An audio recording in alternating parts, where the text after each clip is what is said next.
One of the most common arguments for not picking up an AOS is all of the information that you have to memorize to be able to play effectively.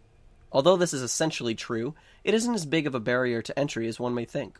This guide will be focusing on how you can consolidate the mechanics of Heroes of Newerth into smaller, more easily digestible pieces of information. It's a lot easier than having to memorize every hero, item, and technical jargon, even though that should be your goal in the long run if you plan to be a successful Han player. First of all, there are currently 113 heroes in Heroes of Newerth, each of which has at least 4 abilities, and 6 item slots that can be filled with any combination of the 116 items that can be purchased in the shop. The number of hero build and item build combinations are obviously very large, but before you spend a month looking over the hero and item pages on the Han website, I may be able to help. First of all, you should be memorizing the most important aspects to a hero's gameplay style.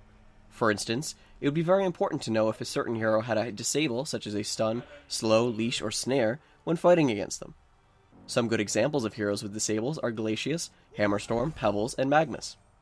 Look through the list of heroes for anyone with a reliable hard disable, and go into practice mode to see what each of these skills looks like. If you can properly predict and avoid being disabled, you'll have a much easier time learning all of the other facets to each hero you encounter. Secondly, you'll want to know what heroes have an escape mechanism. For instance, if you're going to be ganking an enemy team's carry, it's important to know whether they'll be able to just teleport away at first sight of you. Some good examples of heroes like this are Kronos, Madman, Sandwraith, and Magebane. Kronos can leap away, Madman can turn invisible and escape with a speed boost, Sandwraith can follow his desert's curse onto unpassable terrain, and Magebane can simply teleport to safety. To better counter these escape mechanisms, you should bring enough disables to the gank to kill them before they have a chance to use their escape skills. As for what heroes to choose to play, you can begin by clumping the 113 heroes into their respective hero roles or gameplay styles.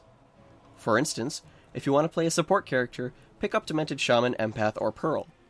If you would rather be the hard carry that the team relies on, pick Nomad, Magebane, the Dark Lady, or Predator. If you like initiating fights and getting into the thick of things, you might want to pick up Magnus, Hammerstorm, Witchslayer, or Engineer. Finally, if you want to be dealing a lot of magic damage and picking off foes with your skills, you might want to side towards picking Pyromancer, Midas, Kinesis, or Alonia. Although there are obvious exceptions to the rule, you'll notice that there are patterns in the heroes that I suggest for each hero role. In general, most agility heroes are either semi or hard carries. The exception in my examples would be the Engineer, who is a much better initiator or support than carry, even though his main attribute is agility. Most intelligence heroes are either support or nukers, even though Aluna, Wretched Hag, and Dr. Repulsor are good semi or hard carries.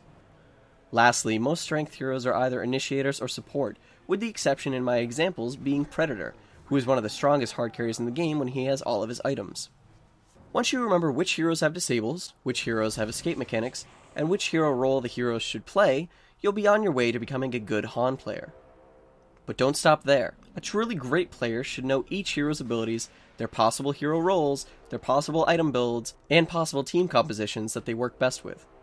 Obviously that's a lot of information to remember, but sitting down with a Wikipedia page and a bottle of Red Bull will not do you as much good as simply playing and learning from experience. I hope this guide helps make your transition into playing Heroes of Newerth as enjoyable and easy as possible. My next guide will be talking about items and easy ways to consolidate the information needed to purchase the best items for certain situations. I want to thank you guys for watching, and I'll see you next time.